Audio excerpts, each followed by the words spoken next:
sometimes. Okay? So it's easier to control your time, the time of construction, and it's easy to manage your problematics. Okay? That's the fact that's being mass produced and tested at Suez, so they can be delivered and commissioned rapidly. Okay? These are the solutions are automated, okay? And sometimes they can be equipped with the solar roofs. Okay? So there's a dimension also of sustainable energy production and linked with water, of course. So we do the training and the technicians on site. Okay? So that's one point important for us to assure that the units get operated correctly. And of course our systems are being used for more than 26 years now. We have more than 260 references all over the world, and of course it's the quality that we've been using in Suez. Okay. So basically if you see the, I need to check, no pointing, but from the left to the right you see like a question of capacity. Okay, so we go from the very small, where you see an example on the left picture, to the right side where you have an 80 MLD water treatment plant doing with this solution in compact. So not going to spend a lot of time here. That is to say that we have a global and integrated approach. What does that mean? It means that from the commercial to the after sales, so we integrate all the steps for developing a project, an infrastructure project with decentralized solutions. Okay, from the commercial design, purchasing, manufacturing, control, logistics. So this guarantees to the clients that we have an input in each and every step. So it gives more guarantee to the client that they will achieve the results. In terms of an advantage that is important for these systems because they're compact, we had the chance to compare to a conventional solution in concrete, and you see the footprint that is marked on the screen. So basically you see the size of a 100 cubic meter per hour water treatment plant compared to a conventional water treatment plant. Okay? So basically the footprint is lower, which means that you can seize some of your land to do other things. Okay?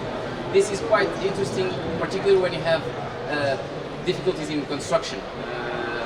The land construction is difficult, like swamps, which is the case in many countries in Southeast Asia, like Indonesia. So it should be easier to construct with this approach. Okay? And then the range goes from the very small to the big ones. In terms of the smart village, I'm not going to spoil the presentation for tomorrow because we have a presentation dedicated to smart village and for rural communities that I'll present tomorrow, just to give you a snapshot of what it is. So basically it's a solution that integrates all the essential services to rural communities. Okay? So basically we have a pumping station from surface water or underground water. We treat it with a solar roof, okay? And we distribute it with the water distributors, water kiosks. Okay?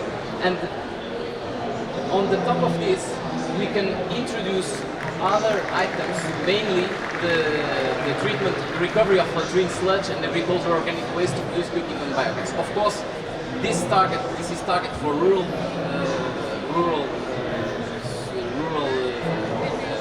territories and rural villages, of course, in emerging countries. Okay? This is quite interesting because it has many dimensions that you can understand. That we talked in the last presentation about the women and the fetching for wood and the water. Of course, this helps to develop these local communities and these rural communities to bring them the essential services, so they don't need they can do other things. They can go to school, so they don't need to fetch for water. So this is quite interesting. So this shows as well the socio-economic importance of these solutions and our interest, of course, in Suez in developing and helping this. This is what I'm going to present tomorrow, okay, as an example that we did. So basically, there's a pumping station, and it pumps to a reservoir, and then, well, it's a water treatment plant, and then it pumps to a reservoir, and then it distributes with some kiosks that are on the village, in Bakru, in Ivory Coast. Okay. So this slide is to show you what our offer in terms of service and after sales. Okay, so which means that one of the most important things for when you build infrastructure is how to operate it correctly, because you don't need an asset that you don't know how to operate. So it's the same thing. So there's a huge investment in assets. So it's also important the capacity building and to know how to operate. And of course, Suez as an operator brings all this expertise, and we give support to the local operators and local teams to understand the problematics of operation of the system. Okay, so all of this is integrated in our offer. Another slide, important, okay, just to say that as Suez we have strong commitments with innovation, because innovation is important for us to differentiate, but also to integrate all the dimensions of that we have to achieve the Sustainable Development Goals. Okay, so also in UCD we integrate all these dimensions in order to be sustainable. Sustainable not only in the carbon footprint, but also in terms of emissions and energy consumption. So our solutions are, we use the innovation in order to reduce the consumption and be more efficient in terms of energy consumption, which is quite a challenge also for utilities. These are some references that we have, well, since '92. We're working globally, so in lots of projects in Africa, in Southeast Asia, in Latin America, in Caribbean, and in the Pacific. So you can see this is, well, we have many more references that we can discuss. And then I will try to give you 5 examples of what we did, like case studies. Still have some minutes. So the first example is in Mali, in Kalabankoro.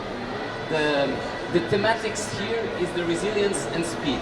So basically, this client, for giving water in Bamako to the capital, they were being funded by the World Bank and the EFD at the time to build a big water infrastructure to 240 MLD. But it takes some time to build, lots of time to build a huge infrastructure. Okay. In the meanwhile, people continue to need for water. And so what they need to do is that they need to find quick solutions to have access to water. Okay? So this is an example of what he did. So the client, in 10 months, we installed this unit that is providing 22 MLD to the city of Bamako. In the meanwhile, they constructed the big water treatment plant, and now they are both operational and they are working in parallel, which means that they have a double capacity to serve with the system is more reliable. Okay?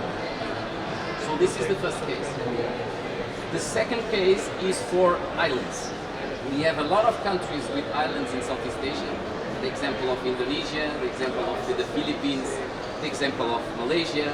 So, and this is quite interesting because, as you understand, it's quite difficult in islands to build centralized infrastructures, because each island is a land, and so you need to multiply your infrastructure.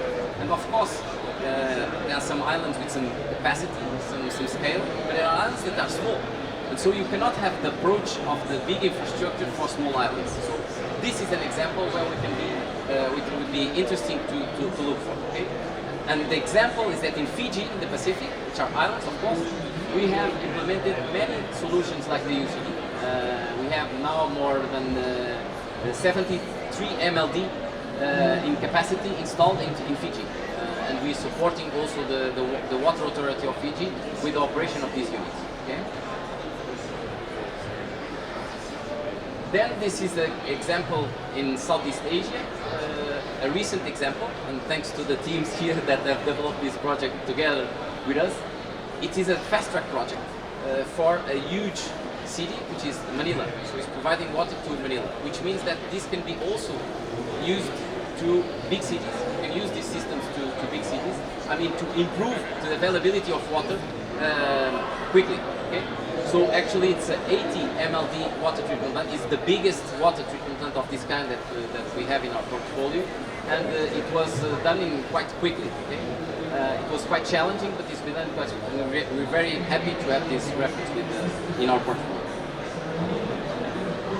this, the fourth example is Indonesia, and is the example of modularity. And this example, I'm not going to spoil what my colleague is going to sell after the modularity of the beauty in example. So basically, the cities grow, and the cities grows in countries where the demographic are important. The demographic growth is important in emerging countries. Indonesia is an example, lots of countries in Africa.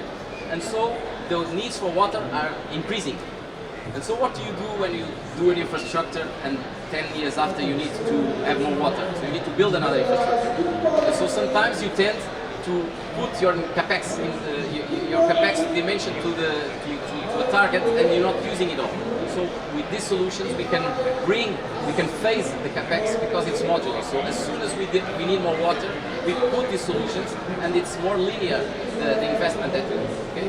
So this is the example of modularity and expansion of a water treatment plant. And finally, as the last example of UCD offer is the multi-UCD. What are multi-UCDs? Is the example that we are proud to present with the Ivorian government. So we worked in order to have a water for all project in Ivory Coast. So the government had many stress in water in many localities in Ivory Coast, and so we deployed 40 units for 32 secondary towns in a single project. So basically, in very short time, they were able to install and have access to water for all these secondary towns. Okay? So this is quite interesting, also an interesting project that we developed in Ivory Coast. Of course, we managed also to bring the financing with BPI, La Banque Publique d'Investissement, in France, and so this is another approach that we can do with UCD. Just to finish, 2 points that I mentioned about innovation. On the right side, we innovate. It's AeroG, so it's a unit that is treating underground water in order to reduce the consumption of chemicals. So the client showed us is problematic, and so we developed a solution with this client to help him bring down the OPEX cost. Okay? And so basically what we do is that we have a solution that treats underground water, so eliminates in this case CO2, and which means that they don't need to spend so much money in chemicals. So this is quite important. And we won the innovation trophy at Suez. And on the left part of the slide is our UCDs are labeled Solar Impulse Efficient Solution label. Means that it is a foundation, which is the solar label, the Solar Impulse Foundation, which means that they label solutions that are at the same time efficient and profitable. Okay, and we are labeled Solar Impulse. We have this Solar Impulse label. Okay, so you have the. I need to finish, and that's it. You have here. That's it. Yeah. So thank you. I still have some 5 minutes for questions before. If you have some questions.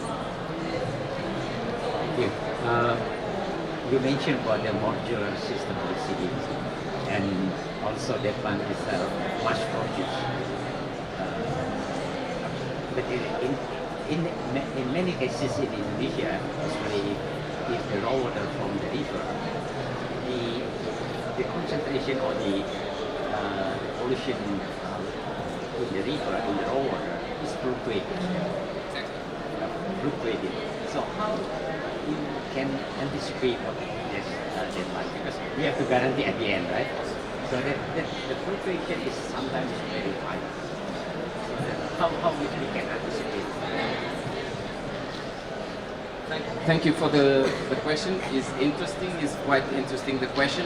Well, when I showed the slide concerning what we do as Swish and we have the complete cycle, we studied the solutions that we are going to provide. Okay? Even though these are standardized solutions, we integrate them in a case-by-case scenario. So what we need to have is a clear analysis of the raw water data to check how we will do the dimensioning of the system to assure that the system will work and will function during all these fluctuations. Okay?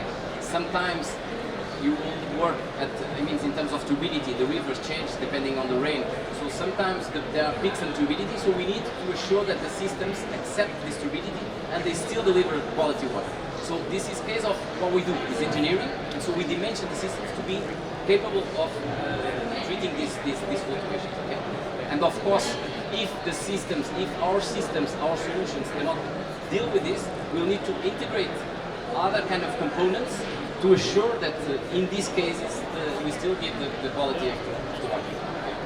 I don't know if I answered the question.